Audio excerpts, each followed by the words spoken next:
اب ہم دیکھتے ہیں کہ اسلام میں خواتین کا مقام اور مرتبہ کیا ہے۔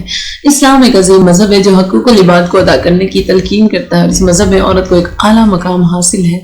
عورت خواہ ماں ہو یا بہن، بیوی ہو یا بیٹی، ان سب کو اپنے اپنے مراتب کے لحاظ سے اسلام میں بلند مقام و مرتبہ دیا گیا ہے۔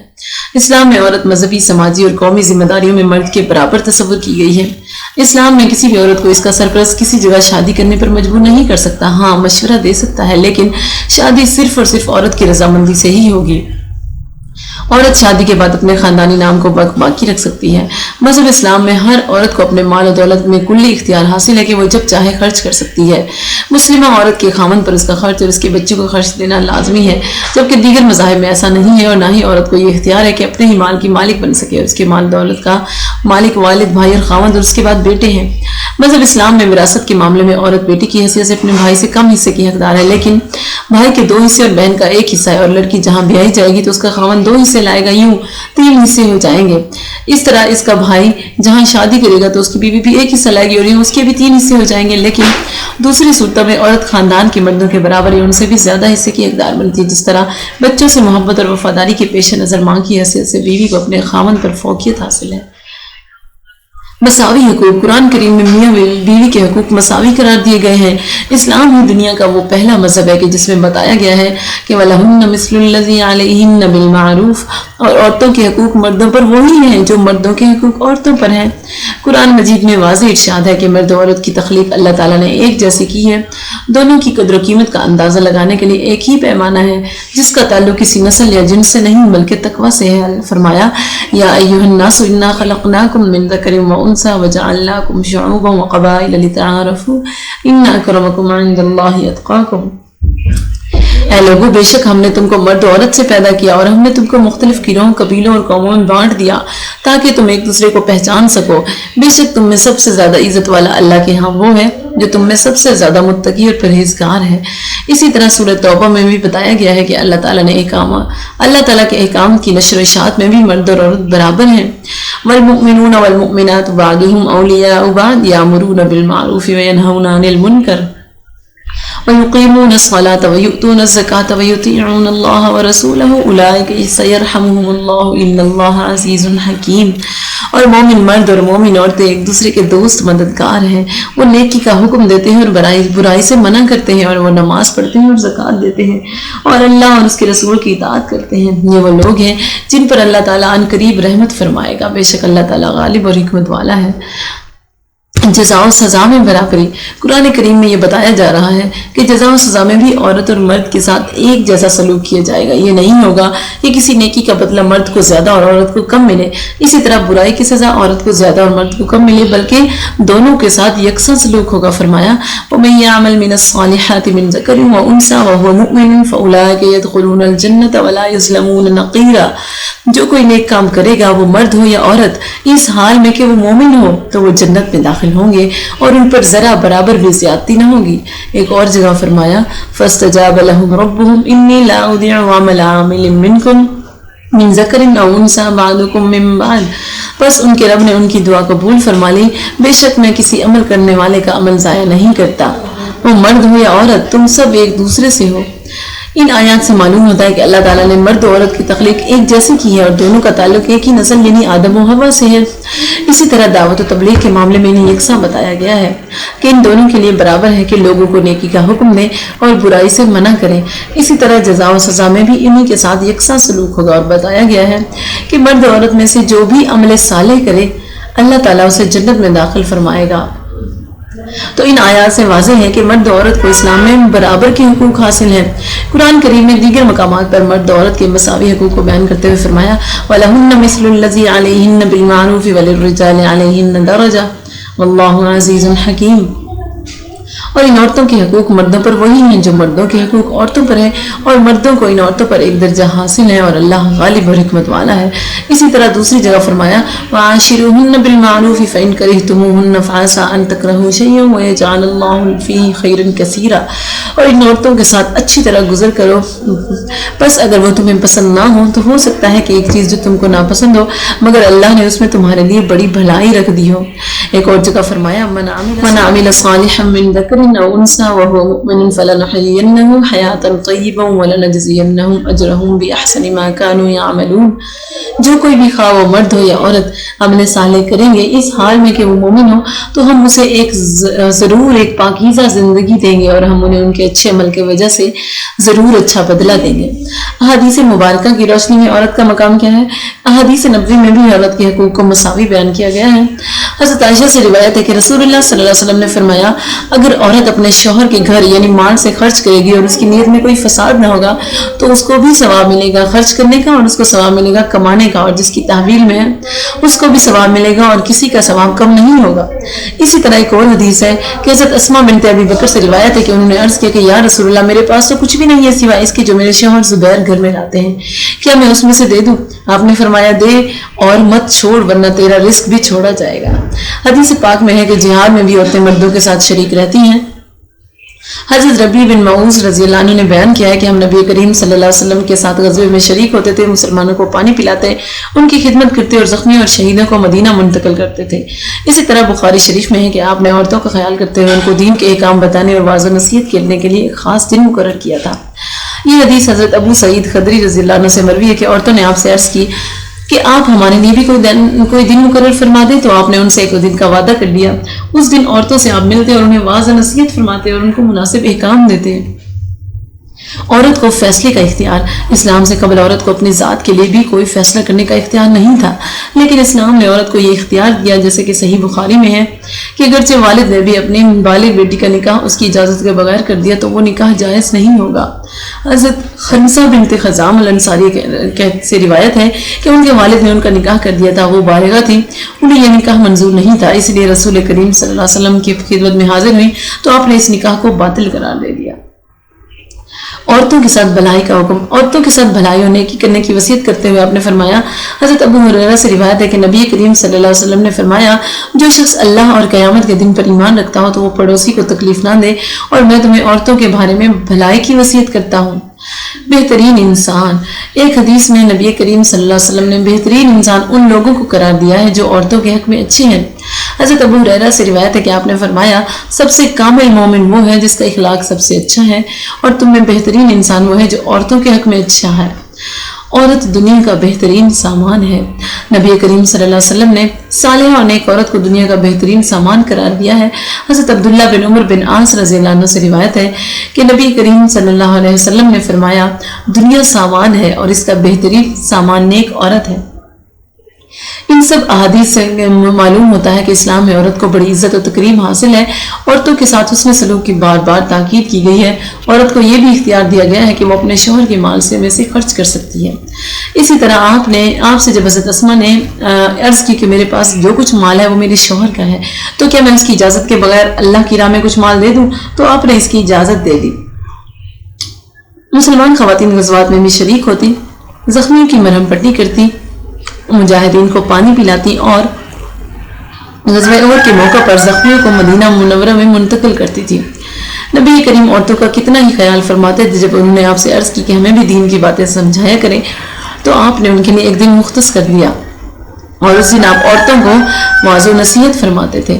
نبی کریم صلی اللہ علیہ وسلم نے لڑکی کی بغیر اجازت کے نکاح کو باطل قرار دے دیا. جب حضرت خنسہ بن خزام الانصاریہ نے کہ والد نے ان کی رضا پوچھے بغیر کسی سے نکاح کر دیا تو انہوں نے اس کے نبی کریم صلی اللہ علیہ وسلم سے شکایت کی تو آپ نے اس کے نکاح کو ناجائز قرار دے دیا تھا. نبی صلی اللہ علیہ وسلم نے صحابہ کرام سے فرمایا کہ عورتوں کے ساتھ بھلائی کرنے کا میں تمہیں حکم دیتا ہوں. آپ نے فرمایا کہ تم میں سے اچھا انسان وہ ہے جو عورتوں کے حق میں اچھا ہو. آپ نے نیک اور صالحہ عورت کو دنیا کا بہترین سامان فرمایا ہے، یعنی جس کی بیوی نیک اور صالحہ ہے اس کے لیے وہ دنیا میں عزت اور آخرت میں بخشش کا سامان ہے. اسلام میں عورت کو اتنی اہمیت، عزت اور توقیر دی گئی ہے کہ نبی کریم صلی اللہ علیہ وسلم اور خلفائے راشدین بھی ان سے مشاورت کیا کرتے تھے. نبی کریم صلی اللہ علیہ وسلم کی طلوع اسلام اور آغاز اسلام کے وقت بہترین مشورہ دینے والی اور مددگار بھی ایک عورت تھی. ان میں سے ایک آپ کی زوجہ تھی. آپ نے واضح فرما دیا تھا کہ عورت خواہ مالکہ ہو یا لونڈی عزت و احترام اور برابری کے حقوق رکھتی ہے. آپ کی بے مثال کامیابی ظاہر کرتی ہے کہ عورت اور مرد کا تعاون ہی کامیابی کا راز ہے. گویا ایک طرف تو عورت گھر کی منتظمہ ہے، دوسری طرف با اعتبار مشیر اعلیٰ. آپ نے اپنے عمل سے یہ ثابت کر دیا کہ عورتوں سے مشورہ اور رائے لینا اچھی بات ہے۔ آپ نے ان سے مشورہ اور رائے لینے کو ناپسند نہیں فرمایا، بلکہ غزوہ احد کے موقع پر آپ نے حضرت ابن ام مکتوم کو مدینہ میں اپنا نائب مقرر کیا تھا۔ چنانچہ حضرت ام مکتومہ نے ان لوگوں کو جو احد کے میدان جنگ کو چھوڑ کر مدینہ آ گئے تھے نرمی سے سمجھا کر دوبارہ انہیں احد بھیج دیا، تو ان کے ساتھ مدینہ کی بہت سی عورتیں ترکش اور پانی کے مشکیزیں بھر کر لے گئی۔ اس طرح جنگی قیادت حضرت ام مکتوم نے بھی کی تھی۔ مغرب کی ترقی یافتہ تہذیب میں کہیں ایسی مثال نہیں ملتی جہاں شاہی نسل کے علاوہ عوام کی کسی عورت کو قابلیت کی بنیاد پر واسرائی یا نائب واسرائی کا عہدہ ملا ہو۔ اسلام میں عورت کا مقام و مرتبہ، اسلام نے عورتوں کے حقوق متعین کیے، عورتوں کو جائیداد میں حقدار بنایا ہے اور ان کے ساتھ نرمی، شفقت اور حسن سلوک کی تعلیم دی ہے۔ اسلام نے ہی عورتوں کو مختلف فرائض دے کر ان کا مقام و مرتبہ بڑھا دیا ہے۔ عورت مختلف حیثیتوں سے بحیثیت ماں، بیوی، بہن اور بیٹی بلند مقام کی حقدار قرار دی گئی ہے، لیکن جب ہم اقوام عالم کی تاریخ پر نظر ڈالتے ہیں تو معلوم ہوتا ہے کہ کہیں تو عورت کو پاؤں کی جوتی سمجھا گیا ہے، کہیں اسے حسن کی دیوی قرار دیا گیا ہے، کہیں عورت کو ایک دل فریب کھلونا سمجھ کر اسے تمام معاشرتی حقوق سے محروم کر دیا گیا۔ لیکن نبی کریم صلی اللہ علیہ وسلم نے عورتوں کو ظلم سے نجات دلائی، ان کے حقوق و فرائض متعین فرمائے اور ان کو ذلت سے نکال کر اعلیٰ و عرفہ مقام دلوایا اور حکم خداوندی سنایا۔ من عمل صالحا من ذکر او انثی وهو مؤمن فاولئک يدخلون الجنہ، جس نے نیک عمل کیا مرد ہو یا عورت اس حال میں کہ وہ مومن ہو تو وہ جنت میں داخل کیے جائیں گے۔ اسلام نے مرد و عورت کو برابر پر نیکی اور تقوی کے حوالے سے ابدی مسرتوں کا حقدار ٹھہرایا ہے اور اعلان کیا ہے کہ نسل انسانی کی پیدائش اور بقا کے لیے مرد اور عورت دونوں کی حیثیت برابر ہے۔ ان کی تخلیق ایک ہی جسم سے ہوئی ہے، اسی لیے ان کو ایک دوسرے پر نسلی اور فطری اعتبار سے برتری حاصل نہیں ہے۔ فرمایا یا ایھا الناس اتقوا ربکم الذی خلقکم من نفس واحدۃ وخلق منها زوجها وبث منهما رجالا کثیرا ونساء، اے لوگو اپنے رب سے ڈرو جس نے تم کو ایک ہی جان سے پیدا کیا اور اس سے اس کا جوڑا پیدا کیا اور ان سے بہت مرد اور عورتیں پھیلا دیے۔ اسلام نے اپنے پیروکاروں کو عورت سے حسن معاشرت کی تعلیم دی ہے۔ ارشاد خداوندی ہے وعاشروہن بالمعروف، اور ان عورتوں سے اچھا برتاؤ کرو۔ اسلام نے مرد و عورت کے باہمی تعلق کی بنیاد ان کی عفت و عصمت پر رکھی ہے۔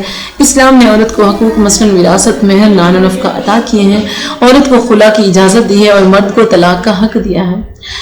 اجر و ثواب میں دونوں برابر ہیں۔ مرد و عورت معاشرے کے بنیادی رکن ہیں۔ اچھا معاشرہ نیک اور صالح مرد اور عورت کی کوششوں سے ہی استوار ہوتا ہے۔ قرآن کریم ہمیں اس بات کی تعلیم دیتا ہے کہ جس طرح نیک اور صالح بننے کی صفات سے مرد مزین ہے، اسی طرح عورتیں بھی ان صفات سے مستثنیٰ نہیں ہیں۔ اللہ تعالیٰ نے ہر ایک کو وہ مرد ہے یا عورت عمل صالح کرنے پر اجر عظیم کی خوشخبری دی ہے۔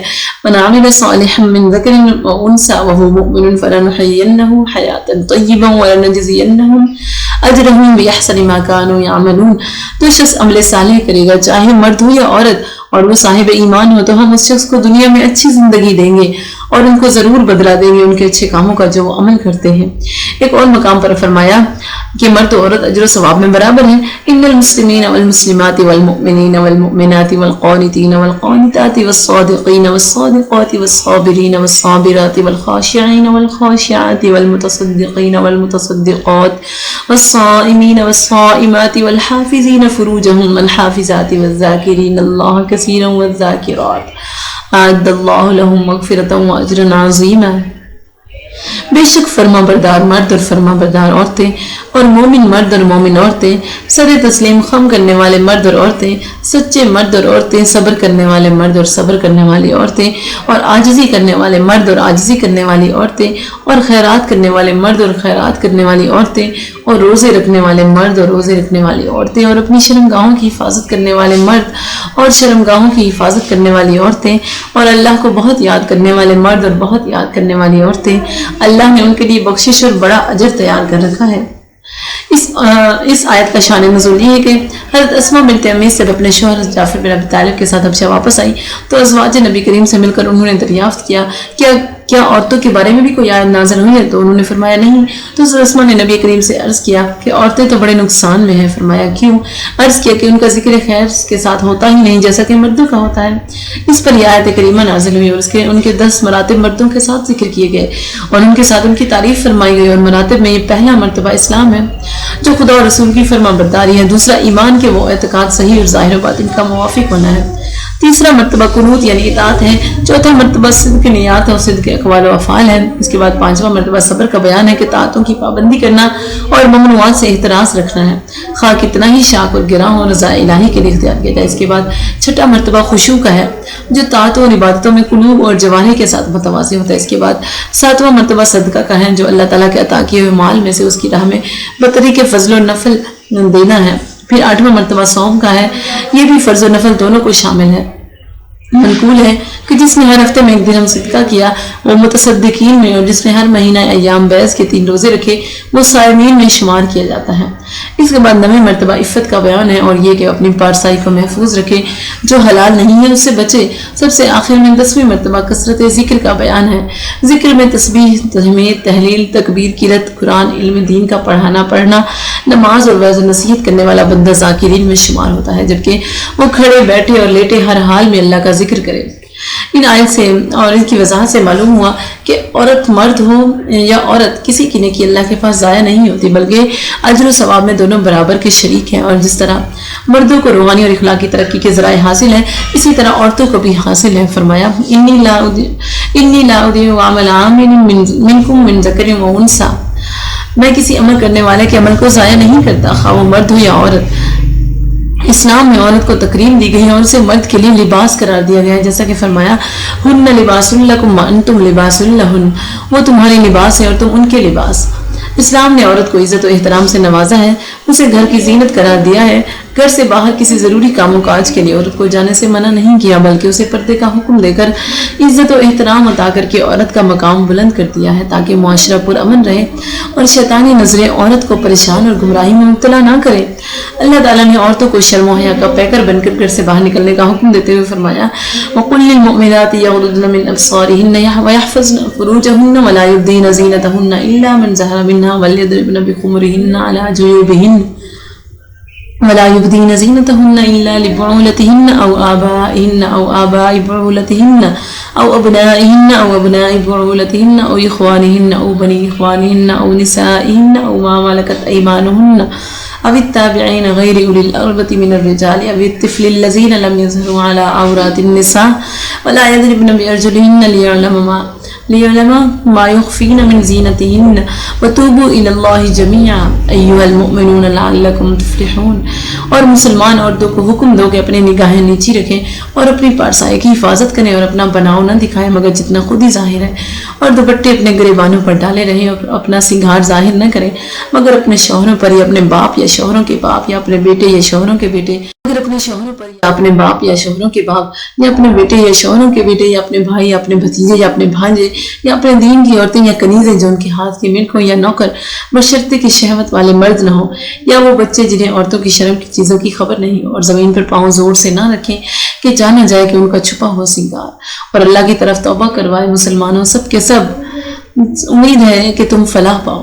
قرآن کریم ایک دوسرے مقام پر پردہ کا حکم دیتے ہوئے فرمایا یا ایھا النبی قل لازواجک وبناتک ونساء المؤمنین یدنین علیہن من جلابیبہن ذلک ادنی ان یعرفن فلا یؤذین وکان اللہ غفورا رحیما۔ اے نبی اپنی بیویوں اور صاحبزادیوں اور مسلمانوں کی عورتوں سے کہہ دو کہ اپنی چادروں کا ایک حصہ اپنے منہ پر ڈالے رہیں، یہ اس کے نزدیک تر ہے کہ ان کی پہچان ہو تو ستائی نہ جائے، اور اللہ بخشنے والا مہربان ہے۔ مفسرین نے لکھا ہے کہ منافقوں کی عادت یہ تھی کہ وہ باندیوں کو چھیڑا کرتے تھے، اسی لیے اللہ تعالیٰ نے ہر عورتوں کو حکم دیا کہ وہ چادر سے جسم کو ڈھک کر سر اور منہ چھپا کر باندیوں سے اپنی وضع قطع ممتاز کر لیں۔ ہر دور میں نافرمان لوگ اپنی نظر بد عورتوں پر ڈالنے کی کوشش کرتے رہے ہیں، اسی لیے ایک حکم قیامت تک کے لیے عورتوں کو دیا جا رہا ہے کہ وہ نافرمانوں کی نظر بد سے بچنے کے لیے پردہ کا اہتمام کر کے گھر سے باہر نکلا کریں، تاکہ پردہ جو شرافت کی علامت ہے جس کی وجہ سے لوگ ان کا عزت و احترام کریں، اور حکم خداوندی پر عمل پیرا ہونے کی وجہ سے دنیا میں عورت کو عزت اور آخرت میں نجات مل سکے۔ اسلام عورت کو ضرورت کے وقت گھر سے باہر نکلنے کی اجازت دیتا ہے، لیکن اس کی اجازت کبھی نہیں دیتا کہ عورت بغیر پردہ کیے عطر، خوشبو اور میک اپ کر کے بن سور کر بازاروں اور سڑکوں کی زینت بن جائے۔ افسوس سے یہ کہنا پڑ رہا ہے کہ بن سور کر بے پردہ عورت اپنے شوہر کے ساتھ بازاروں میں پھر رہی ہوتی ہے، خرید و فروخت مرد نہیں بلکہ عورت دکانداروں سے خود کر رہی ہوتی ہے، جبکہ اللہ تعالیٰ نے عورت کو بے پردہ اور زیب و زینت کر کے گھر سے نکلنے سے سختی سے منع کیا ہے۔ اور خاتم النبیین نے ان عورتوں کو جو بن سور کر بازاروں میں جاتی ہیں زانیہ فرمایا ہے۔ غیر محرم سے بات کرنے میں اللہ تعالیٰ نے عورتوں کو تعلیم دیتے ہوئے فرمایا ان اتقیتن فلا تخضعن بالقول فیطمع الذی فی قلبہ مرض وقلن قولا معروفا، اگر تم اللہ سے ڈرو تو بات میں ایسی نرمی نہ کرو کہ دل کا روگی برا کچھ لالچ کرے، ہاں اچھی بات کہو۔ ایک اور مقام پر ارشاد ہوا وَقَرْنَ فِي بُيُوتِكُنَّ وَلَا تَبَرَّجْنَ تَبَرُّجَ الْجَاهِلِيَّةِ الْأُولَىٰ، اور اپنے گھروں میں ٹھہری رہو اور بے پردہ نہ رہو جیسے اگلی جاہلیت کی بے پردگی۔ مفسرین نے اس آیت کی تفسیر میں لکھا ہے کہ اللہ تعالیٰ مسلمان عورتوں کو بے پردگی سے منع فرماتا ہے اور بتایا کہ اسلام سے قبل بھی جاہلیت کے زمانے میں عورتیں اتراتی ہوئی گھروں سے باہر نکلتی تھیں، عورتیں اپنے زینت و محاسن کا اظہار کرتی تھیں، وہ لباس بھی ایسا پہنتی تھی کہ جس سے جسم کے اعضاء بھی اچھی طرح نہ ڈھکتے۔ اور مفسرین نے یہ بھی بتایا ہے کہ اخیر زمانہ یعنی قرب قیامت میں بھی عورتیں بازاروں اور گلیوں میں گھومیں گی تاکہ غیر مردوں کے سامنے اپنی زیب و زینت کا اظہار کریں۔ عورتوں کو بے پردہ گھروں سے نکالنے کا امریکہ اور مغربی ممالک کا مقصد یہ ہے کہ مسلمانوں میں شرم و حیا کو ختم کر دیا جائے۔ نافرمانی اور بے حیائی جس طرح امریکہ اور یورپ میں ہے مسلم ممالک میں بھی پھیل جائے۔ اب مسلمانوں کو چاہیے کہ وہ قرآن و سنت پر عمل کریں اور عورت کو بے پردہ نکال کر بازاروں گلیوں اور قلبوں کی زینت نہ بنائیں تاکہ مسلم معاشرہ خراب نہ ہو۔ معاشرے کو پاک و صاف رکھنا ہم سب کی ذمہ داری ہے۔ حقیقت یہ ہے کہ اسلامی معاشرے میں عورتیں بالکل آزاد ہیں، وہ اسکولوں کالجوں مدرسوں اور دفتروں میں جا سکتی ہیں۔ اسلام اخلاقی اور معاشرتی برائیوں کو روکتا ہے۔ یہ غلط پروپیگنڈا ہے کہ اسلام عورت کو چادر چار دیواری تک محدود رکھتا ہے، حالانکہ آپ کے عہد میں مسلم خواتین جنگوں میں بھی شرکت کرتی تھیں، تیمارداری اور مرہم پٹی وغیرہ میں مردوں کا ہاتھ بٹاتی تھی۔ اسلام نے عورت کو بڑی عزت بخشی ہے، البتہ کچھ مسائل میں مرد و عورت کے درمیان فرق قائم رکھا گیا ہے۔ یہ فرق فطری تقاضوں کے پیش نظر ہے، انسانی حیثیت کے لحاظ سے ان کے مابین کسی قسم کی تفریق نہیں۔ اسلامی نقطہ نظر سے عورت اور مرد زندگی کے تمام جائز کام کر سکتے ہیں، وہ تمام امور میں آزاد ہیں اور اپنی پسند کے مطابق اپنے کاروبار کا تعین بھی کر سکتے ہیں۔ امام خمینی عورت کے بارے میں فرماتے ہیں کہ عورت کی آغوش سے ایک ایسے افراد پرورش پا کر معاشرے میں قدم رکھتے ہیں جو ملکوں اور قوموں کی تقدیر بدل دیتے ہیں، اور ان کے پاکیزہ کردار سے کرۂ ارض پر امن و سلامتی اور خوشحالی قائم ہوتی ہے۔ عورت اسلامی معاشرے کی تعمیر میں اہم کردار ادا کر سکتی ہے، لیکن یہ بھی اس کے لیے ضروری ہے کہ وہ اپنی حدود سے تجاوز نہ کرے، جیسے مغربی ممالک میں عورت اپنی حدود سے تجاوز کر چکی ہے اور ترقی کے نام پر فحاشی میں مبتلا ہو چکی ہے۔ یورپ اور امریکہ میں عورت کے ساتھ ظلم کیا گیا، عورت کو گھروں سے باہر نکال کر دفتروں، دکانوں اور کلبوں میں بھیج دیا گیا، اور یہ بے پردہ عورتیں جہاں کہیں بھی گئیں تو انہوں نے سارا کا سارا ماحول برباد کر دیا۔ اب مسلم ممالک میں ان کی سازش ہے کہ بے پردگی اور عریانی کو فروغ دے کر مسلم معاشرے میں شرم و حیا کو ختم کر دیا جائے۔ عورت کو جو عزت و احترام اور مقام و مرتبہ حاصل ہے، یہ سب حضور نبی کرم صلی اللہ علیہ وسلم کی تعلیم و تربیت کی وجہ سے ہے۔ اسلام سے قبل عرب کی تاریخ کے مطالعے سے معلوم ہوتا ہے کہ عرب معاشرے میں عورت کو زندہ رہنے کا حق ہی حاصل نہ تھا۔ پہلے تو لڑکی کو پیدا ہوتے ہی مار دیا جاتا تھا، اگر کسی وجہ سے بچ جاتی تو کچھ عرصے بعد اسے خود اس کا باپ ہی قتل کر ڈالتا تھا۔ ایسے حالات میں نبی کریم صلی اللہ علیہ وسلم مبعوث ہوئے اور آپ نے عورتوں کو ان کا جائز مقام دیا اور بتایا کہ عورت عزت و احترام کی مستحق ہے۔ آپ نے لوگوں کو بتایا کہ عورت شرم کا باعث نہیں ہے، اور یہ آپ نے اپنے عمل سے ثابت کیا، اور آپ نے لوگوں کو بتایا کہ اگر عورت ماں کے روپ میں ہے تو جنت اس کے قدموں میں ہے۔ اولاد کو اپنی ماں کے سامنے سراپا عجز و نیاز ہو جانا چاہیے، جب وہ اس کے پاس آئے تو اس کا احترام کیا جائے اور اس کا استقبال کیا جائے۔ نبی کریم نے تعلیم دی کہ عورت اگر بہن ہے تو وہ شفقت اور محبت کی مستحق ہے۔ بھائیوں کے لیے ضروری ہے کہ بہن کی عزت و ناموس کی حفاظت کریں۔ اگر والد کا انتقال ہو گیا ہے تو بہن کی تعلیم، خرچ و اخراجات اور شادی بیاہ کا بھی بھائی اہتمام کریں۔ عورت مرد کے لیے سکون ہے۔ عورت اگر بیوی ہے تو مرد کے لیے سکون اور دلی اطمینان کا ایک اہم سبب ہے۔ ارشاد ہے لیسکن الیہا، تاکہ اس عورت سے مرد سکون حاصل کرے۔ عورت کے ساتھ حسن سلوک کا حکم دیا گیا ہے۔ اسلام عورتوں کے حقوق کی ادائیگی کی تعلیم دیتا ہے۔ ارشاد خداوندی ہے وَلَهُنَّ مِثْلُ الَّذِي عَلَيْهِنَّ بِالْمَعْرُوفِ، اور ان عورتوں کا بھی حق ایسا ہے جیسا ان پر ہے شرع کے موافق۔ شرع کے موافق اسلام عورتوں کی جائز خواہشات کو پورا کرنے کی مرد کو تعلیم دیتا ہے۔ عورت اگر بیٹی کے روپ میں ہے تو نبی کریم نے اس کے ساتھ محبت اور شفقت کا برتاؤ کرنے کا حکم دیا ہے۔ آپ نے اپنی بیٹی حضرت فاطمہ کے بارے میں فرمایا کہ فاطمہ میرے جسم کا ٹکڑا ہے، جس نے اسے تکلیف دی اس نے مجھے تکلیف دی۔ اسلام سے پہلے عرب معاشرے میں بیٹی کو قتل کر دیا جاتا تھا، لیکن اسلام نے بیٹی کے قتل سے منع کیا اور اسے اللہ تعالیٰ کی رحمت قرار دیا۔ اسلام ہی وہ مذہب ہے جس نے عورت کو مختلف حیثیتوں سے عزت و احترام سے نوازا ہے۔ عورت ایک ماں، اسلام نے عورت کو ماں کی حیثیت عطا کر کے ایک عظیم مرتبے پر فائز کیا ہے اور ماں کی اچھی اور بہترین تربیت کی وجہ سے ایک اچھا معاشرہ تشکیل پاتا ہے۔ اسلام نے والدین کی عزت و احترام، خدمت اور اطاعت اور فرمانبرداری کو لازم قرار دیا ہے۔ اولاد کو چاہیے کہ وہ والدین سے محبت کر کے اپنے رب کو راضی کریں۔ نبی کریم کی تعلیمات میں والدین کا عظیم درجہ بیان کیا ہوا ہے اور والدین میں ماں کا درجہ بڑا بتایا گیا۔ آپ نے فرمایا جنت ماں کے قدموں کے نیچے ہے۔ والدین کے ساتھ حسن سلوک کی تعلیم، اسلام نے یہ تعلیم دی کہ اگر کسی کے والدین غیر مسلم بھی ہوں تو ان کی عزت و احترام اور خدمت اولاد کے لیے ضروری ہے۔ اللہ تعالیٰ نے عقیدت توحید کے بعد سب سے بڑی عبادت والدین کی خدمت اور فرمانبرداری بتائی ہے۔ فرمایا وَقَضَىٰ رَبُّكَ أَلَّا تَعْبُدُوا إِلَّا إِيَّاهُ وَبِالْوَالِدَيْنِ إِحْسَانًا إِمَّا يَبْلُغَنَّ عِندَكَ الْكِبَرَ أَحَدُهُمَا أَوْ كِلَاهُمَا فَلَا تَقُل لَّهُمَا أُفٍّ وَلَا تَنْهَرْهُمَا وَقُل لَّهُمَا قَوْلًا كَرِيمًا وَاخْفِضْ لَهُمَا جَنَاحَ الذُّلِّ مِنَ الرَّحْمَةِ وَقُل رَّبِّ ارْحَمْهُمَا كَمَا رَبَّيَانِي صَغِيرًا۔ اور حکم ہے تیرے رب کا کہ تم اللہ کے سوا کسی کی عبادت نہ کرو اور والدین کے ساتھ نیک سلوک کرو۔ اگر تیرے پاس پہنچ جائیں بڑھاپے کو دونوں میں سے ایک یا دونوں تو ان کو کبھی بھی اف مت کرنا اور نہ ان کو جھڑکنا اور ان سے خوب ادب سے بات کرنا اور ان کے سامنے شفقت و انکسار کے ساتھ جھکے رہنا اور ان کے لیے دعا کرتے رہنا کہ اے میرے پروردگار ان دونوں پر رحمت فرما جیسا کہ انہوں نے میرے بچپن میں میری پرورش کی ہے۔ اللہ تعالیٰ نے بنی اسرائیل کو بھی والدین کے ساتھ بھلائی کا حکم دیا تھا۔ وَإِذْ أَخَذْنَا مِيثَاقَ بَنِي إِسْرَائِيلَ أَلَّا تَعْبُدُونَ إِلَّا اللَّهَ وَبِالْوَالِدَيْنِ إِحْسَانًا، اور جب ہم نے بنی اسرائیل سے عہد لیا کہ تم نہ بندگی کرو گے مگر اللہ کی اور ماں باپ کے ساتھ نیکی کرو۔ ایک اور مقام پر اللہ تعالیٰ نے اپنی بندگی کی تعلیم شرک سے منع اور والدین کے ساتھ نیکی کا حکم دیا۔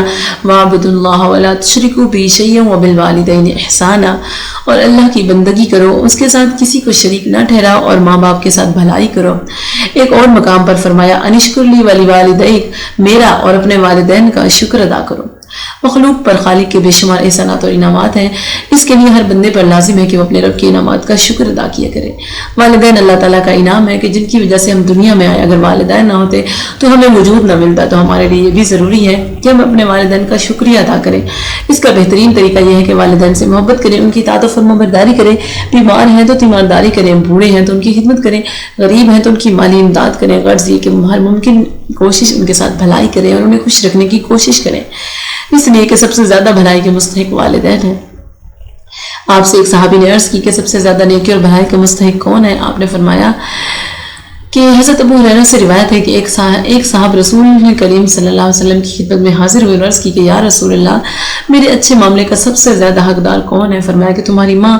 عرض کیا کہ پھر کون؟ فرمایا تمہاری ماں۔ عرض کی پھر کون؟ فرمایا تمہارا باپ۔ مذکورہ حدیث سے واضح ہوا کہ والدین میں عزت و احترام اور خدمت میں باپ پر ماں کو فضیلت حاصل ہے۔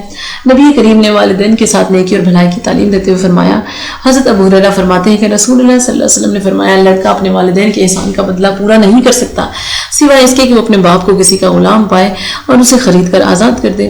نبی کریم حسن سلوک کی تعلیم دیتے ہوئے ارشاد فرماتے ہیں کہ حضرت کلیب بن منفع اپنے دادا سے روایت کرتے ہیں کہ وہ فرماتے ہیں کہ وہ نبی کریم صلی اللہ علیہ وسلم کے پاس آئے اور عرض کیا کہ یا رسول اللہ کس کے ہاتھ حسن سلوک کروں؟ فرمایا کہ اپنی ماں کے ساتھ، باپ کے ساتھ، بہن اور بھائی کے ساتھ اور اپنے آزاد کرنے والے کے ساتھ جس کو حق واجب ہے اور جس سے صلہ رحمی اور قرابت داری ہے۔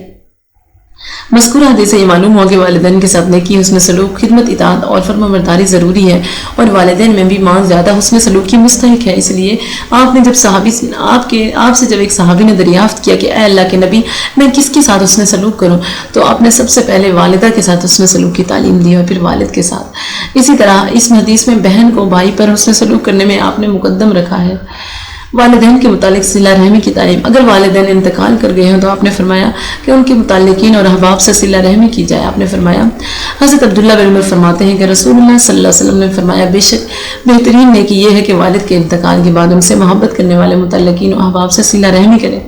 قرآن و سنت میں والدین کے ساتھ حسن سلوک کی تعلیم تلقین کے ساتھ کی گئی ہے اور والدین کی نافرمانی کو نبی کریم نے گناہ کبیرہ قرار دیا ہے۔ نبی کریم سے ایک صحابی نے عرض کی کہ یا رسول اللہ میں جہاد میں آپ کے ساتھ جانا چاہتا ہوں۔ آپ نے فرمایا کہ تمہاری ماں زندہ ہے؟ انہوں نے عرض کی ہاں۔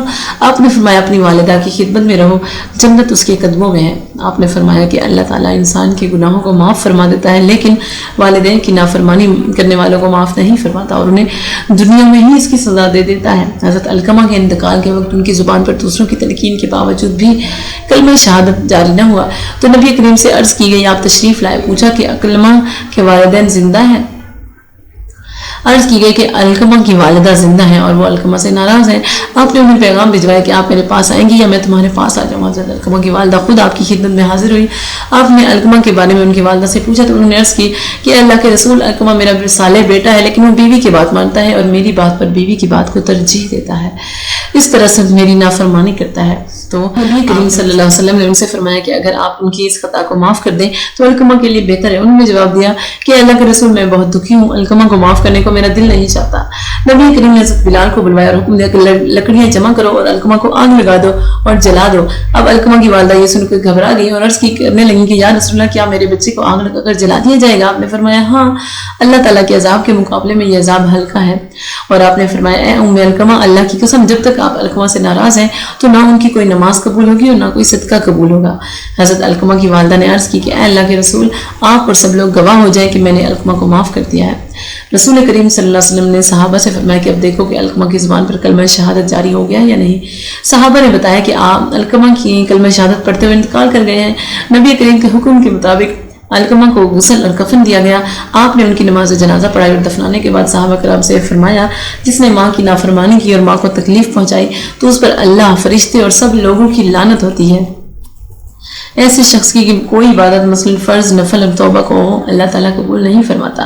آپ نے فرمایا جس طرح ممکن ہو ماں کو راضی رکھنے کی کوشش کیا کرو، اس لیے کہ ماں کی رضا میں اللہ کی رضا ہے۔ ماں باپ کی نافرمانی کبیرہ گناہ ہے۔ اسی طرح نبی کریم نے والدین کی نافرمانی کو گناہ کبیرہ قرار دیتے ہوئے فرمایا۔ حضرت مغیثہ سے روایت ہے کہ نبی کریم نے ارشاد فرمایا کہ اللہ تعالیٰ نے تم پر ماں کی نافرمانی حرام قرار دی ہے اور والدین کو حقوق نہ دینا اور ناحق ان سے مطالبات کرنا بھی حرام قرار دیا ہے۔ لڑکیوں کو زندہ دفن کرنا بھی حرام قرار دیا ہے۔ فضول باتیں بہت سوال کرنا اور فضول خرچی کو بھی ناپسند فرمایا ہے۔ مذکورہ احادیث سے معلوم ہوتا ہے کہ ماں کی فرما برداری اولاد کے لیے فرض کا درجہ رکھتی ہے اور اللہ تعالیٰ نے ماں کی نافرمانی کو حرام قرار دیا ہے۔ والدین کو خوش اور راضی رکھنے سے اللہ تعالیٰ بھی خوش ہوتا ہے اور ماں باپ کی ناراضی سے اللہ تعالیٰ بھی ناراض ہوتا ہے۔ اس لیے ہر ایک کو چاہیے کہ اپنے والدین کو راضی رکھنے کی کوشش کیا کرے تاکہ اللہ تعالیٰ کی رضا میں حاصل رہے۔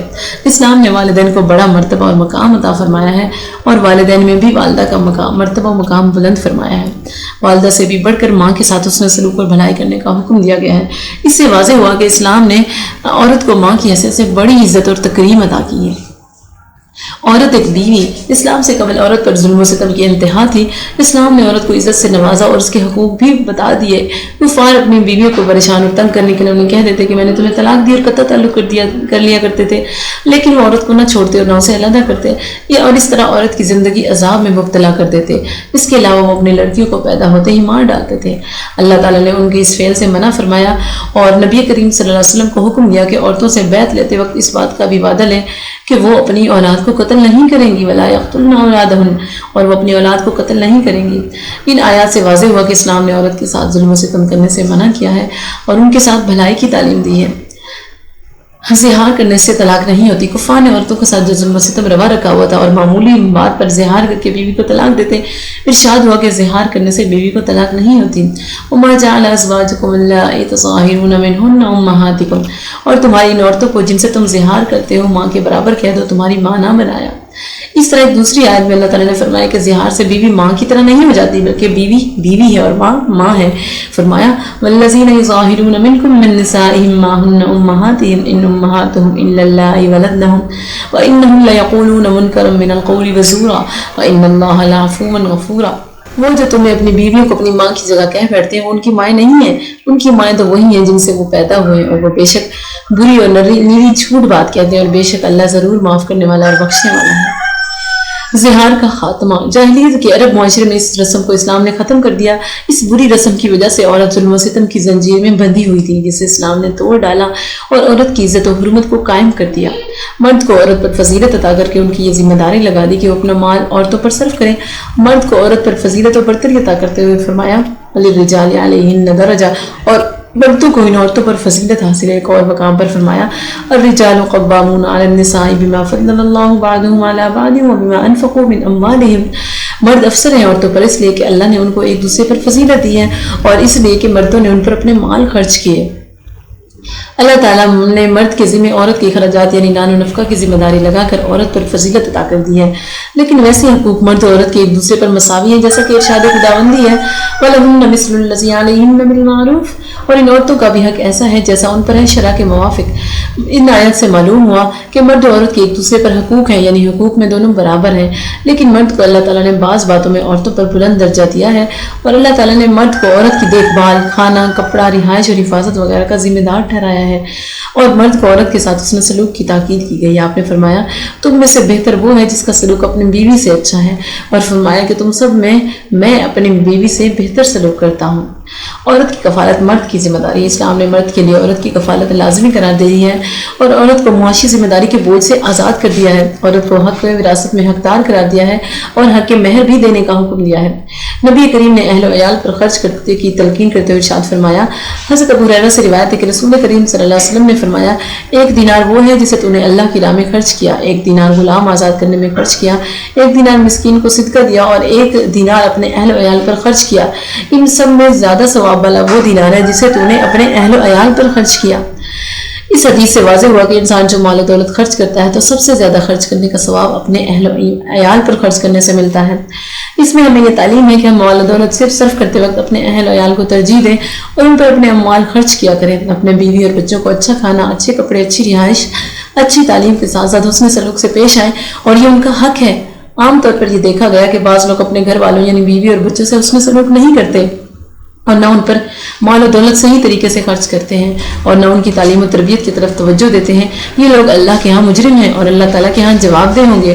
اللہ تعالیٰ نے بھی اپنے مال و دولت کو اہل و عیال پر خرچ کرنے کا حکم دیتے ہوئے فرمایا، وَعَلَى الْمَوْلُودِ لَهُ رِزْقُهُنَّ وَكِسْوَتُهُنَّ بِالْمَعْرُوفِ، اور جس کا بچہ ہے اس پر حسب دستور عورتوں کا کھانا اور لباس ہے۔ نبی کریم صلی اللہ علیہ وسلم بھی بیوی پر خرچ کرنے کی تعلیم دیتے ہوئے ارشاد فرمایا کہ حضرت سعد بن ابی وقاص اپنی ایک طویل حدیث میں جسے اس کتاب کے شروع میں بیان کیا گیا فرماتے ہیں کہ نبی اکرم صلی اللہ علیہ وسلم نے ان سے فرمایا کہ تم جو کچھ بھی اللہ تعالیٰ کی رضا جوئی کے لیے خرچ کرو گے اس کا ثواب ملے گا، حتیٰ کہ بیوی کے منہ میں جو لقمہ ڈالو گے اس کا بھی ثواب ملے گا۔ ایک اور حدیث میں ہے کہ حضرت ابو مسعود بدری سے روایت ہے کہ نبی اکرم صلی اللہ علیہ وسلم نے ارشاد فرمایا، جب کوئی شخص طلب ثواب کی نیت سے اپنے اہل و عیال پر خرچ کرتا ہے تو وہ اس کے لیے صدقہ ہے۔ نبی کریم نے عورتوں کے بارے میں احکام دیتے ہوئے ارشاد فرمایا اور سنو، تمہارے ذمہ ان عورتوں کا حق یہ ہے کہ تم ان کے لیے اچھا لباس اور اچھا کھانا مہیا کرو۔ عورت کے ساتھ اس نے سلوک کرنے کا حکم، آپ نے عورتوں کے ساتھ اس نے سلوک کا حکم دیتے ہوئے فرمایا، حضرت معاویہ بن حیدر رضی اللہ عنہ سے روایت ہے کہ میں نے عرض کیا کہ یا رسول اللہ، ہماری عورتوں کے ہمارے ذمہ کیا حقوق ہیں؟ آپ نے فرمایا، جب کھانا کھاؤ تو انہیں بھی کھلاؤ، لباس پہنو تو انہیں بھی پہناؤ، چہرے پر نہ مارو، بری باتیں نہ کہو، اور گھر کے اندر سے کے سوا قطع تعلق نہ کرو۔ یہ حدیث حسن ہے۔ عورتوں کے بارے میں نصیحت کرتے ہوئے آپ نے فرمایا، حضرت ابو ہریرہ سے روایت ہے کہ رسول اکرم صلی اللہ علیہ وسلم نے فرمایا، سب سے کامل مومن وہ ہے جس کا اخلاق سب سے اچھا ہے، اور تم میں بہترین وہ ہے جو عورتوں کے حق میں اچھے ہیں۔ ان احادیث سے واضح ہوا کہ اپنے اہل و عیال پر خرچ کرنا باعث ثواب اور خیر و برکت ہے۔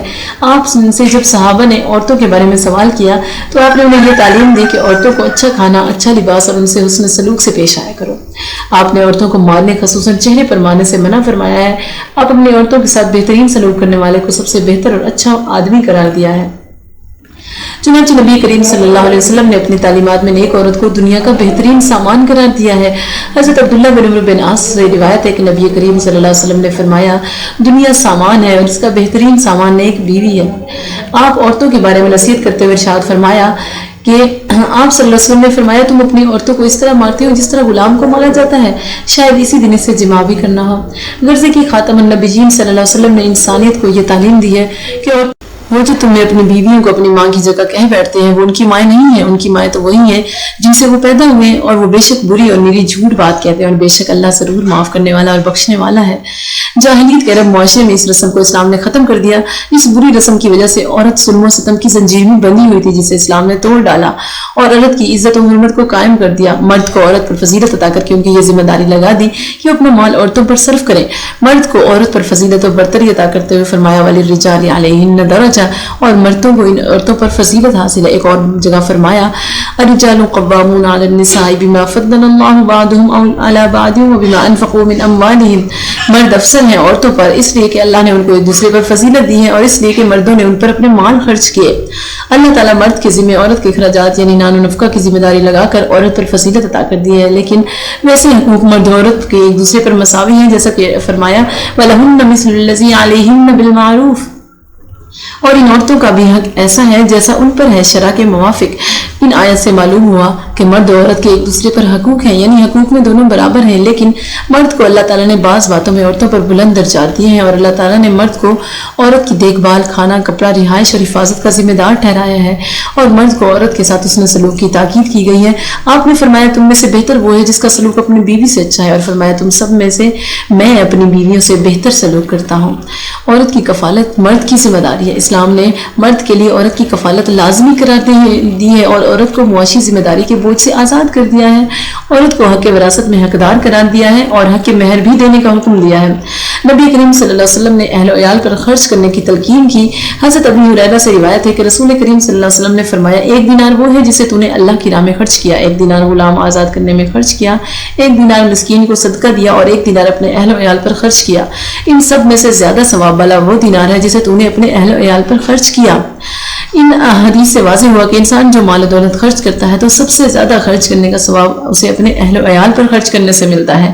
اس میں ہمیں یہ تعلیم ہے کہ ہم مال و دولت صرف کرتے وقت اپنے اہل و عیال کو ترجیح دیں اور ان پر اپنے مال خرچ کیا کریں۔ اپنے بیوی اور بچوں کو اچھا کھانا، اچھے کپڑے، اچھی رہائش، اچھی تعلیم کے ساتھ ساتھ حسن سلوک سے پیش آئے، اور یہ ان کا حق ہے۔ عموماً یہ دیکھا گیا ہے کہ بعض لوگ اپنے گھر والوں یعنی بیوی اور بچوں سے حسن سلوک نہیں کرتے اور نہ ہی ان پر مال و دولت صحیح طریقے سے خرچ کرتے ہیں اور نہ ہی ان کی تعلیم و تربیت کی طرف توجہ دیتے ہیں۔ یہ لوگ اللہ کے ہاں مجرم ہیں اور اللہ کے ہاں جواب دہ ہوں گے۔ اللہ تعالیٰ نے بھی اپنے مال و دولت کو اہل و عیال پر خرچ کرنے کا حکم دیا۔ وَعَلَى الْمَوْلُودِ لَهُ رِزْقُهُنَّ وَكِسْوَتُهُنَّ بِالْمَعْرُوفِ، اور جس کا بچہ ہے اس پہ حسب دستور عورتوں کا کھانا اور لباس ہے۔ نبی کریم صلی اللہ علیہ وسلم بھی بیوی پر خرچ کرنے کی تعلیم دیتے تھے۔ فرمایا حضرت سعد بن ابی وقاص اپنی طویل حدیث میں فرماتے ہیں کہ نبی کریم صلی اللہ علیہ وسلم نے ان سے فرمایا تم جو کچھ بھی اللہ کی رضا جوئی کے لیے خرچ کرو گے اس کا ثواب ملے گا، حتیٰ کہ بیوی کے منہ میں جو لقمہ ڈالو گے اس کا بھی ثواب ملے گا۔ ایک اور حدیث ہے کہ حضرت ابو مسعود بدری سے روایت ہے کہ نبی اکرم صلی اللہ علیہ وسلم نے فرمایا جب کوئی شخص طلب ثواب کی نیت سے اپنے اہل و عیال پر خرچ کرتا ہے تو وہ اس کے لیے صدقہ ہے۔ نبی کریم صلی اللہ علیہ وسلم نے عورتوں کے بارے میں احکام دیتے ہوئے فرمایا اور سنو تمہارے ذمہ ان عورتوں کا حق یہ ہے کہ تم ان کے لیے اچھا لباس اور اچھا کھانا مہیا کرو۔ عورتوں کے ساتھ حسن سلوک کرنے کا حکم، آپ نے عورتوں کے ساتھ حسن سلوک کا حکم دیتے ہوئے فرمایا۔ حضرت معاویہ بن ہیدہ رضی اللہ عنہ سے روایت ہے، فرماتے ہیں کہ میں نے عرض کیا کہ یا رسول اللہ ہماری عورتوں کے ہمارے ذمہ کیا حقوق ہیں؟ آپ نے فرمایا جب کھانا کھاؤ تو انہیں بھی کھلاؤ، لباس پہنو تو انہیں بھی پہناؤ، چہرے پر نہ مارو، بری باتیں نہ کہو اور گھر کے اندر کے سوا قطع تعلق نہ کرو۔ عورتوں کے بارے میں نصیحت کرتے ہوئے آپ نے فرمایا، حضرت ابی ہریرہ سے روایت ہے کہ رسول اکرم صلی اللہ علیہ وسلم نے فرمایا سب سے کامل مومن وہ ہے جس کا اخلاق سب سے اچھا ہے اور تمہیں بہترین وہ ہے جو عورتوں کے حق میں اچھے ہیں۔ ان احادیث سے ثابت ہوا کہ اپنے اہل و عیال پر خرچ کرنا باعث ثواب اور خیر و برکت ہے۔ آپ سے جب صحابہ نے عورتوں کے بارے میں سوال کیا تو آپ نے انہیں یہ تعلیم دی کہ عورتوں کو اچھا کھانا، اچھا لباس اور ان سے حسن سلوک سے پیش آیا کرو۔ آپ نے عورتوں کو مارنے، خصوصاً چہرے پر مارنے سے منع فرمایا ہے۔ آپ اپنی عورتوں کے ساتھ بہترین سلوک کرنے والے کو سب سے بہتر اور اچھا مرد، اچھا آدمی قرار دیا ہے۔ چنانچہ نبی کریم صلی اللہ علیہ وسلم نے اپنی تعلیمات میں نیک عورت کو دنیا کا بہترین سامان قرار دیا ہے۔ حضرت عبداللہ بن عمر بن عاص سے روایت ہے کہ نبی کریم صلی اللہ علیہ وسلم نے فرمایا دنیا سامان ہے اور اس کا بہترین سامان نیک عورت ہے۔ آپ عورتوں کے بارے میں نصیحت فرماتے ہیں، آپ نے فرمایا تم اپنی عورتوں کو اس طرح مارتے ہو جس طرح غلام کو مارا جاتا ہے، شاید اسی دن اسے جمع بھی کرنا ہو۔ غرضے کی خاتم النبیین نے انسانیت کو یہ تعلیم دی ہے کہ عورتوں سے محبت اور حسن سلوک کرنا چاہیے، عورتوں کو مار پیٹ کرنے سے گریز کرنا چاہیے۔ آپ نے نیک اور صالحہ عورت کو دنیا کی بہترین نعمت قرار دیا ہے۔ نافرمان عورتوں پر فرشتوں کی لعنت۔ نبی کریم صلی اللہ علیہ وسلم نے عورتوں کو مرد کی فرما برداری، عزت و احترام اور جائز حکم کی بجا آوری کی تعلیم دی ہے۔ آپ نے ارشاد فرمایا کہ حضرت ابی ہریرہ سے روایت ہے کہ رسول اکرم صلی اللہ علیہ وسلم نے فرمایا کہ جب خاوند اپنی بیوی کو بستر پر بلایا وہ نہ آئے، چنانچہ خاوند ناراضگی کی حالت میں رات گزارے تو اس عورت پر فرشتے صبح تک لعنت بھیجتے رہتے ہیں۔ مرد کی اطاعت کی تعلیم، آپ نے عورت کو مرد کی اطاعت کرنے کی تعلیم کچھ اس طرح سے فرمائی ہے کہ حضرت علی طلق بن علی رضی اللہ عنہ سے روایت ہے کہ رسول اکرم صلی اللہ علیہ وسلم نے فرمایا جب خاوند بیوی کو اپنی نفسانی حاجت کے لیے بلائے تو اسے آنا چاہیے اگرچہ عورت تنور پر ہی کیوں نہ ہو۔ مرد کی عزت و احترام اور تعظیم عورت پر لازم ہے، جیسا کہ حدیث پاک میں ہے کہ آپ نے فرمایا، حضرت ابی ہریرہ سے روایت ہے کہ نبی کریم صلی اللہ علیہ وسلم نے فرمایا اگر میں کسی کو کسی کے سامنے سجدہ کرنے کی اجازت دیتا تو عورت کو خاوند کے سامنے سجدے کا حکم دیتا۔ عورت گھر کی ذمہ دار ہے۔ نبی کریم صلی اللہ علیہ وسلم نے ارشاد فرمایا کہ مرد اپنے سب گھر والوں کا نگران ہے اور عورت گھر کی ذمہ دار ہے، یعنی مرد کے ذمہ ہے کہ اپنے بیوی اور بچوں کے نان و نفقہ اور دیگر ضروریات کو فراہم کرے، اسی طرح عورت کی یہ ذمہ داری ہے کہ مرد کی غیر موجودگی میں اپنی عزت و ناموس اور گھر کی حفاظت کرے۔ حضرت ابن عمر سے روایت ہے کہ نبی کریم صلی اللہ علیہ وسلم نے فرمایا تم میں سے ہر ایک نگران ہے اور ہر ایک سے اس کے زیر نگران کے متعلق پوچھا جائے گا۔ امیر حاکم ہے، آدمی اپنے گھر کا ذمہ دار ہے، عورت اپنے خاوند کے گھر کی ذمہ دار ہے، بس ہر ایک نگران ہے اور ہر ایک سے اس کے ماتحت متعلقین پوچھا جائے گا۔ عورت اپنے شوہر کی غیر موجودگی میں اپنے گھر کی ذمہ دار ہے، لیکن شوہر کے مال میں سے اپنی اور بچوں کی ضرورت کے مطابق اسلام نے اسے خرچ کرنے کی اجازت دی ہے، جیسا کہ ایک موقع پر ہندا نے نبی کریم صلی اللہ علیہ وسلم سے پوچھا کہ ابو سفیان مجھے میری اور بچوں کی ضرورت سے کم خرچ دیتے ہیں، کیا میں اس کے مال میں سے کچھ لے سکتی ہوں؟ آپ نے فرمایا کہ تم اتنا لے سکتی ہو جس سے تمہارے اور تمہارے بچوں کی ضرورت پوری ہو سکے۔ اسی طرح جس عورت کا شوہر کنجوس ہے، بیوی بچے پر اپنے مال و دولت کو خرچ نہیں کرتا، تو اسلام نے اس عورت کو اجازت دی ہے کہ اپنے شوہر کی اجازت کے بغیر بھی اس کے مال میں سے اپنی اور بچوں کی جائز ضروریات کو پورا کرنے کے لیے پیسے لے سکتی ہے۔ اسلام عورت کو جائز طریقے سے محنت کر کے بھی روزگار کرنے کی اجازت دیتا ہے، لیکن گھر کے مکمل اخراجات عورت کی ذمہ داری نہیں ہے بلکہ یہ شوہر کی ذمہ داری ہے۔ اسلامی تاریخ کے مطالعے سے پتہ چلتا ہے کہ خواتین بھی محنت و مشقت کیا کرتی تھی، جیسے حضرت خدیجہ تجارت کیا کرتی تھی، حضرت زینب دستکاری میں ماہر تھیں اور انصار صحابہ کی بعض خواتین کاشتکاری میں ان کی مدد کیا کرتی تھی، اور مسلم خواتین جہاد میں بھی شریک ہوتی تھی، مجاہدین کو پانی پلاتی اور زخمیوں کی مرہم پٹی کیا کرتی تھی۔ غرض کہ اسلام عورت کو تجارت اور محنت و مشقت سے نہیں روکتا، جائز طریقے سے یعنی پردے میں رہ کر عورت گھر کے کاموں کے علاوہ دیگر امور میں بھی حصہ لے سکتی ہے۔ عورت ایک بیٹی، اسلام سے قبل عرب معاشرے میں بیٹی کی کوئی حیثیت نہ تھی، بعض عرب قبائل بیٹی کو قتل کر دیتے تھے۔ بڑے دکھ کی بات ہے کہ آج کے ترقی یافتہ دور میں بھی لڑکی کی پیدائش کو بعض لوگ منحوس سمجھتے ہیں۔ اگرچہ دنیا نے ترقی کر لی ہے بعض لوگ، لیکن لوگ عملی طور پر تنزلی کی طرف جا رہے ہیں۔ الٹرا ساؤنڈ کے ذریعے معلوم کر کے کہ حمل میں بیٹا ہے یا بیٹی، تو بعض لوگ بیٹی والے حمل کو گرا دیتے ہیں، اور ظلم کی انتہا یہ ہے کہ بیٹی والے حمل کو گرانے والے لوگوں کو یہ معلوم ہونا چاہیے کہ ان کی ماں ایک عورت تھی جس نے انہیں جنم دیا۔ عورت ان کی بہن بھی ہوتی ہے، عورت بیوی بھی ہوتی ہے، اور عورت بیٹی بھی۔ عورت پر ظلم و ستم کرنا عذاب الہی کو دعوت دینا ہے۔ اسلام وہ مذہب ہے کہ جس نے عورت کو ہر حیثیت سے عزت و احترام سے نوازا ہے۔ بیٹی کی پیدائش پر کفار کا رد عمل، اسلام سے قبل جب لوگوں کو یہ خبر دی جاتی تھی کہ ان کے ہاں بیٹی نے جنم دیا تو وہ شرم کے مارے لوگوں سے منہ چھپاتے پھرتے تھے۔ وَإِذَا بُشِّرَ أَحَدُهُم بِالْأُنثَىٰ ظَلَّ وَجْهُهُ مُسْوَدًّا وَهُوَ كَظِيمٌ يَتَوَارَىٰ مِنَ الْقَوْمِ مِنْ سُوءِ مَا بُشِّرَ بِهِ أَيُمْسِكُهُ عَلَىٰ هُونٍ أَمْ يَدُسُّهُ فِي التُّرَابِ أَلَا سَاءَ مَا يَحْكُمُونَ۔ اور جب ان کفار میں کسی کو بیٹی ہونے کی خوشخبری دی جاتی ہے تو دن بھر اس کا منہ کالا رہتا ہے اور وہ غصہ کھاتا ہے اور لوگوں سے چھپتا پھرتا ہے اس بشارت کی برائی کے سبب۔ کیا اسے ذلت کے ساتھ رکھے گا یا اسے مٹی میں دبا دے گا؟ ارے بہت ہی برا حکم لگاتے ہیں۔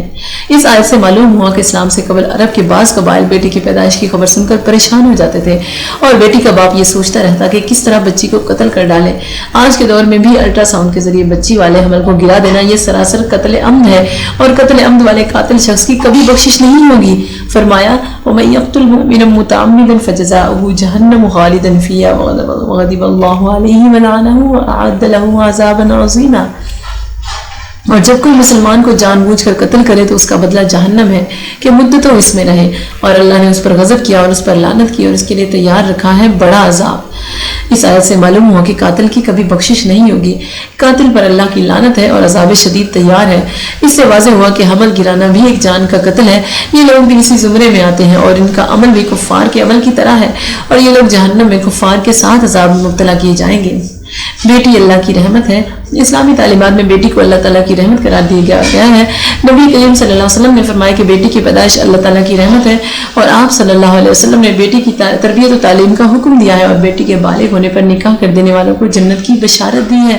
حضرت انس رضی اللہ عنہ سے روایت ہے کہ رسول اکرم صلی اللہ علیہ وسلم نے فرمایا جو شخص 2 لڑکیوں کی پرورش کرے یہاں تک کہ وہ بالغ ہو جائے تو وہ شخص اور میں قیامت کے دن ان 2 انگلیوں کی طرح قریب قریب آئیں گے۔ یہ فرما کر آپ نے اپنی انگلیوں کو ملایا۔ ایک دوسری حدیث میں ہے کہ آپ نے لڑکیوں کو ماں باپ کے لیے نعمت عظمیٰ قرار دیا ہے، اور فرمایا ہے کہ لڑکیاں والدین کے لیے جہنم سے آزادی کا سبب بنیں گی۔ حضرت عائشہ فرماتی ہے کہ میرے پاس ایک محتاج غریب عورت 2 بچیوں کو اٹھائے ہوئے آئی، میں نے انہیں 3 کھجوریں دی اور اس نے دونوں کو ایک ایک کھجور دے کر تیسری کھجور کھانے کے لیے منہ کی طرف اٹھائی، لیکن ان بچیوں نے یہ کھجور بھی مانگ لی۔ چنانچہ اس عورت نے اسے توڑ کر ان دونوں بچیوں میں تقسیم کر دیا۔ مجھے اس کے اس عمل پر تعجب ہوا۔ میں نے یہ واقعہ نبی کریم صلی اللہ علیہ وسلم کی خدمت میں عرض کیا۔ آپ نے فرمایا اللہ تعالیٰ نے اس کے بدلے اس عورت کے لیے جنت واجب کر دی، یا فرمایا اسے جنت جہنم سے آزاد کر دیا۔ ان احادیث سے معلوم ہوا کہ بیٹی اللہ تعالیٰ کی نعمت ہے جو والدین کے لیے جہنم سے نجات کا باعث بنے گی۔ بچیوں سے محبت، پرورش، تعلیم و تربیت اور ان کی شادی کا اہتمام کرنا والدین کی ذمہ داری ہے۔ نبی کریم صلی اللہ علیہ وسلم کی بھی بیٹیاں تھیں اور اپنی بیٹیوں سے بے انتہا محبت فرماتے تھے۔ اللہ تعالیٰ نے آپ کو 4 بیٹیاں عطا فرمائی تھیں، حضرت زینب، حضرت رقیہ، حضرت ام کلثوم، حضرت فاطمہ۔ احادیث سے ثابت ہوتا ہے کہ آپ ان سب سے بہت محبت فرماتے تھے۔ حضرت فاطمہ سے بہت ہی پیار تھا، جب وہ آپ کے پاس حاضر ہوتی تو آپ ان کے لیے کھڑے ہو کر ان کا استقبال فرماتے۔ اسی طرح آپ کی نواز حضرت امامہ نماز کے دوران آپ کے کندھے پر بیٹھ جاتی تھی، آپ ان سے بہت پیار فرماتے تھے۔ جب آپ رکوع فرماتے تو انہیں اتار دیتے، رکوع اور سجدہ کرنے کے بعد پھر انہیں اپنے کندھوں پر بٹھا دیتے تھے۔ آپ بھی اپنی بیٹیوں سے بلکہ ان کی اولاد سے بھی محبت فرماتے تھے۔ ہمیں بھی چاہیے کہ ہم اپنی اولاد خصوصاً بچیوں سے محبت کریں، اور جس طرح ہمارے معاشرے میں بلکہ دنیا بھر میں بچیوں کو اسقاط حمل کے ذریعے قتل کیا جا رہا ہے، اس سے بچیں۔ اللہ تعالیٰ فرماتا ہے وَلَا تَقْتُلُوا أَوْلَادَكُمْ خَشْيَةَ إِمْلَاقٍ نَحْنُ نَرْزُقُهُمْ وَإِيَّاكُمْ إِنَّ قَتْلَهُمْ كَانَ خِطْئًا كَبِيرًا۔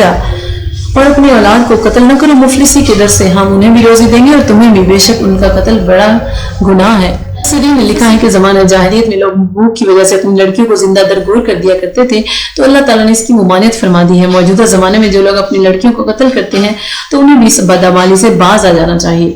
عورت ایک بہن، اسلام نے عورت کو ہر حیثیت سے عزت دی ہے، خواہ وہ ماں ہے، بہن ہے، بیوی ہے اور عورت یا بیٹی ہے، اس کی عزت کا ہر حیثیت سے تعین کیا گیا ہے۔ اسلام نے بھائیوں کو بہنوں سے محبت، شفقت اور ہمدردی کا سبق دیا ہے۔ بھائی بہنوں کی عزت و ناموس کے محافظ اور باپ کے بعد ان کے کفیل بنائے گئے ہیں۔ اسلام نے ہی بہن کو بھائی کی وراثت میں حقدار قرار دیا ہے۔ اسی طرح والدین کی وراثت میں بھائیوں کے ساتھ ساتھ بہنیں بھی حصہ دار قرار دی گئی ہیں۔ نبی کریم صلی اللہ علیہ وسلم نے فرمایا جس نے 3 بیٹیوں کی پرورش کی اور انہیں سلیقہ سکھایا، ان پر ترس کھایا، یہاں تک کہ اللہ تعالیٰ نے انہیں بے نیاز کر دیا، تو اللہ تعالیٰ نے اس کے لیے جنت کو واجب کر دیا۔ اس پر ایک آدمی نے سوال کیا کہ یا رسول اللہ اور 2 ہوں؟ تو آپ نے فرمایا چاہے 2 ہوں یا 1 بھی ہو۔ بہن سے محبت اور عزت کی 90 تعلیم۔ نبی کریم صلی اللہ علیہ وسلم کی کوئی بہن اور بھائی نہیں تھے، آپ کی رضائی بہن حضرت شیمہ تھی جنہیں آپ بہت عزت دیا کرتے تھے اور ان سے محبت اور شفقت فرماتے تھے۔ غزوہ حنین میں جب آپ کی بہن حضرت شیمہ گرفتار کر کے آپ کے سامنے لائی گئی تو نبی کریم نے ان کو اپنی چادر پر بٹھایا اور فرمایا کہ اگر چاہو تو عزت و احترام کے ساتھ میرے ساتھ رہو، اور اگر اپنی قوم کے پاس واپس جانا چاہو تو میں تمہیں تمہاری قوم میں بحفاظت پہنچا دوں گا۔ حضرت شیمہ اسی وقت اسلام لے آئی اور ان کی خواہش پر انہیں ان کی قوم میں واپس بھجوا دیا گیا۔ آپ نے انہیں رخصت کرتے وقت ایک غلام، ایک لوڈنی، کچھ اونٹ اور کچھ بکریاں بھی عنایت فرمائی تھی۔ نبی کریم صلی اللہ علیہ وسلم کی رضائی بہن کے ساتھ شفقت محبت کو دیکھ کر صحابہ کرام نے غزوہ حنین کے موقع پر گرفتار ہونے والے قبیلہ بنو سعد کے تقریباً 6000 افراد جن میں مرد عورتیں شامل تھیں آزاد کر دیا۔ چنانچہ انہوں نے نبی کریم صلی اللہ علیہ وسلم اور صحابہ کرام کے اس مشفقانہ رویے کی وجہ سے اسلام قبول کر لیا اور قبیلہ بنو سعد پورا کا پورا دائرہ اسلام میں داخل ہو گیا۔ لہٰذا ہمیں بھی چاہیے کہ ہم اپنی بہنوں کے ساتھ محبت اور نرمی کا سلوک کریں، وراثت میں ان کو ان کے حق کی وراثت سے محروم نہ کریں۔ فرائض مذہبی میں برابری۔ اللہ تعالیٰ نے بے شمار مخلوق کی تخلیق فرمائی ہے اور ان سب میں انسان کو عمدہ تخلیق فرما کر ارشاد فرمایا لَقَدْ خَلَقْنَا الْإِنسَانَ فِي أَحْسَنِ تَقْوِيمٍ، بے شک ہم نے آدمی کو اچھی صورت پر بنایا۔ اللہ تعالیٰ نے آدم و حوا کو پیدا کیا تو ان سے بہت سے مرد و زن زمین میں پھیلا دیے اور ان مرد و زن کی قدر و قیمت کا اندازہ لگانے کے لیے ایک پیمانہ بتایا اور وہ ہے تقویٰ۔ تقویٰ کے ذریعے معلوم کیا جا سکتا ہے کہ یہ انسان اچھا ہے یا برا۔ یا ایھا الناس انا خلقناکم من ذکر و انثی وجعلناکم شعوبا وقبائل لتعارفوا ان اکرمکم عند اللہ اتقاکم ان اللہ علیم خبیر۔ اے لوگوں، ہم نے تمہیں ایک مرد اور ایک عورت سے پیدا کیا اور تمہیں شاخیں اور قبیلے کیا کہ آپس میں پہچان رکھو۔ بے شک اللہ کے یہاں تم میں زیادہ عزت والا وہ ہے جو تم میں زیادہ پرہیزگار ہے، بے شک اللہ جاننے والا خبردار ہے۔ اس آیت میں یہ سبق دیا جا رہا ہے کہ لوگوں، تم سب آدم اور حوا کی اولاد ہو، یہ قومیں اور قبیلے تو تمہاری شناخت کے لیے بنائے گئے ہیں، لیکن تم سب خواہ وہ مرد ہو یا عورت نسب کے لحاظ سے برابر ہو، اور عزت و فضیلت اسے حاصل ہے جو پرہیزگار اور نیکوکار ہے۔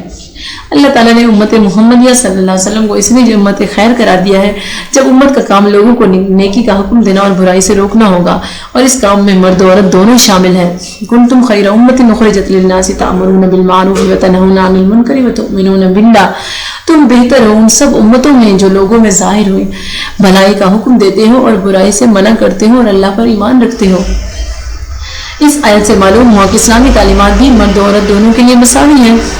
عبادات و ریاضات اور اللہ تعالیٰ کے احکامات کی نشر و اشاعت اور مذہبی تقاضوں کو پورا کرنے میں مرد و عورت دونوں برابر ہیں۔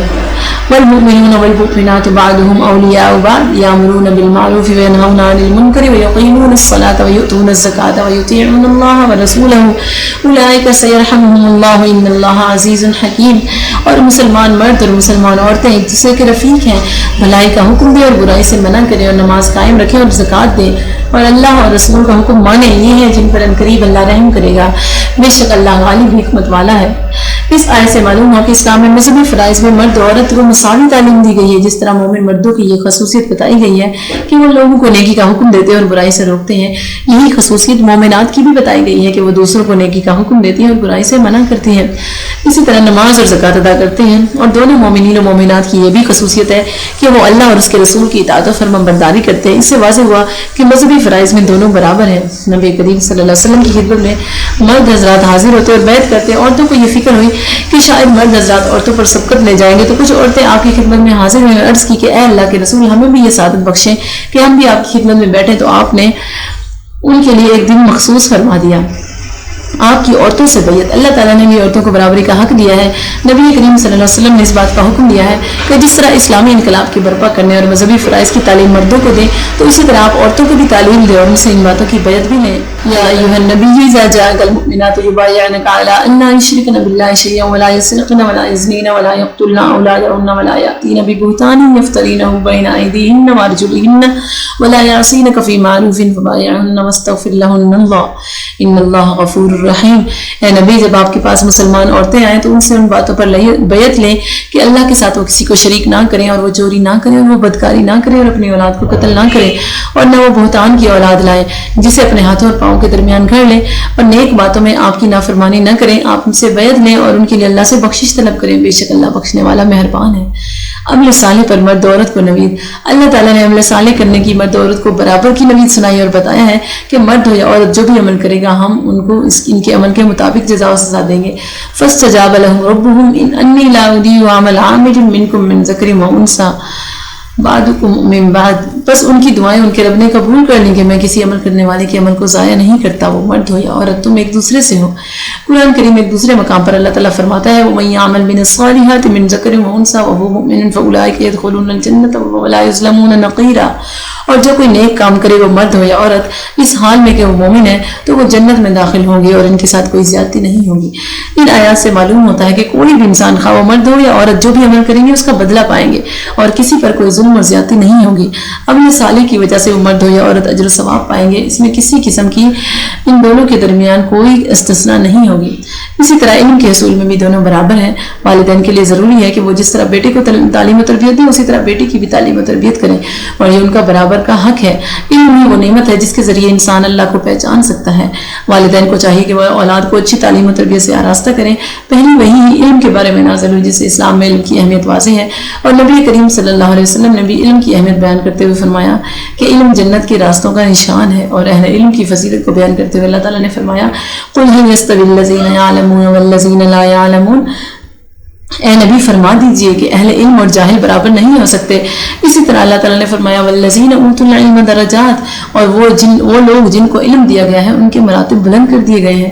اللہ تعالیٰ نے والدین کو حکم دیا ہے کہ وہ اپنی اولاد کو برائیوں سے بچاؤ، تو برائیوں سے اہل علم ہی بچ سکتے ہیں، اس لیے کہ علم ہی کے ذریعے نیکی اور بدی کی پہچان ہوتی ہے۔ اللہ تعالیٰ فرماتا ہے یا ایھا الذین آمنوا قوا انفسکم واہلیکم نارا وقودھا الناس والحجارہ، اے ایمان والو تم اپنے آپ کو اور اہل و عیال کو آگ سے بچاؤ، اس لیے کہ انسان نافرمان ہے اور انسان اور پتھر اس کا ایندھن بنیں گے۔ نبی کریم صلی اللہ علیہ وسلم نے فرمایا کہ باپ اپنی اولاد کو نیک ادب سے بہتر کوئی چیز نہیں دے سکتا۔ ہمیں چاہیے کہ اپنی اولاد کو خواہ وہ لڑکا ہو یا لڑکی ان کو تعلیم دلائیں۔ تعلیم دلوانا اولاد کا حق ہے، اور ان میں بعض لوگ لڑکی کے بارے میں بڑی کوتاہی کرتے ہیں، لڑکوں کو تو تعلیم دلواتے ہیں اور لڑکیوں کو اس زیور سے محروم رکھتے ہیں، یہ صحیح نہیں ہے۔ والدین کو چاہیے کہ دونوں کو تعلیم کے زیور سے مزین کریں۔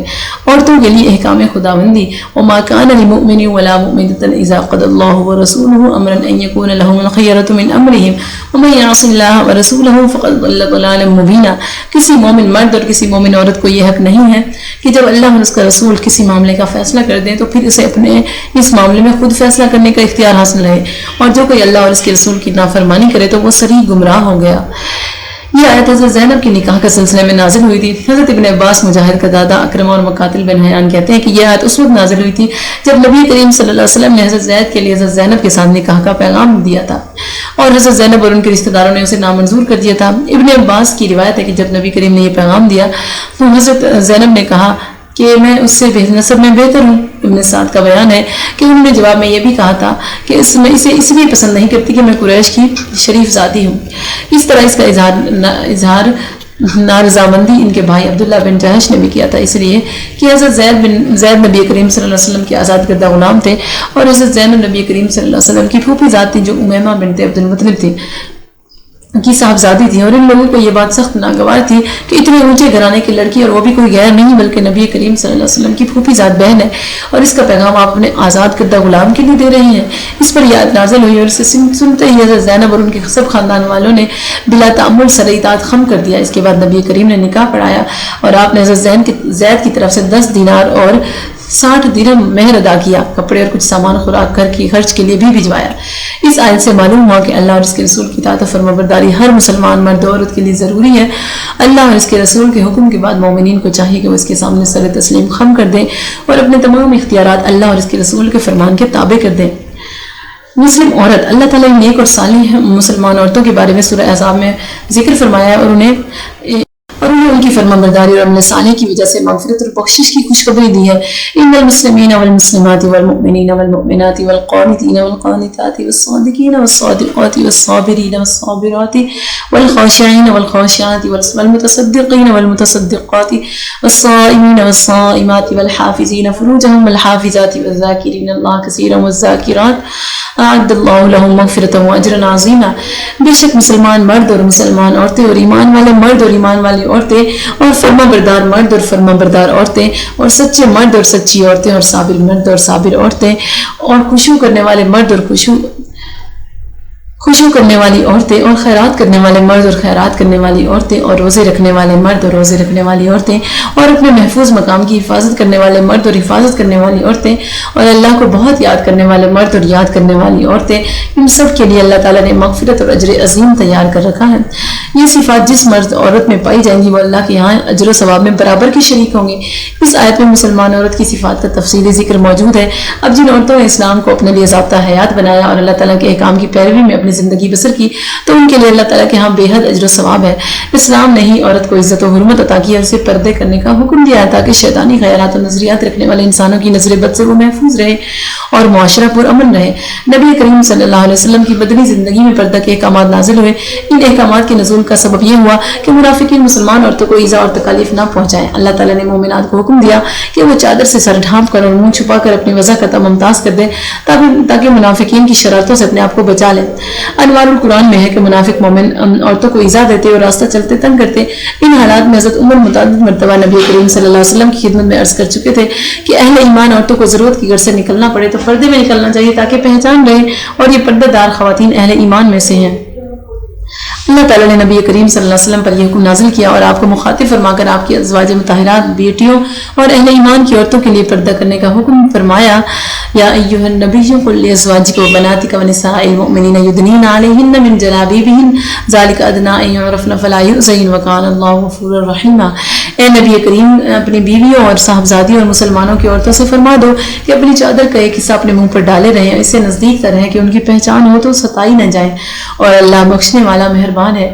مذکورہ آیت میں جو پردے کا حکم دیا جا رہا ہے اس کے نزول کے بعد مومنہ عورتوں کو بھی پردے کا پابند بنا دیا گیا ہے، اور منافقین کو بھی تنبیہ کر دی گئی ہے کہ اب اگر پہچان کے بعد بھی تم نے مومنہ عورتوں کو تکلیف دی اور ستایا تو یاد رکھو کہ تم بھی مدینے میں قیام نہ کر سکو گے اور سزا سے نہ بچ سکو گے۔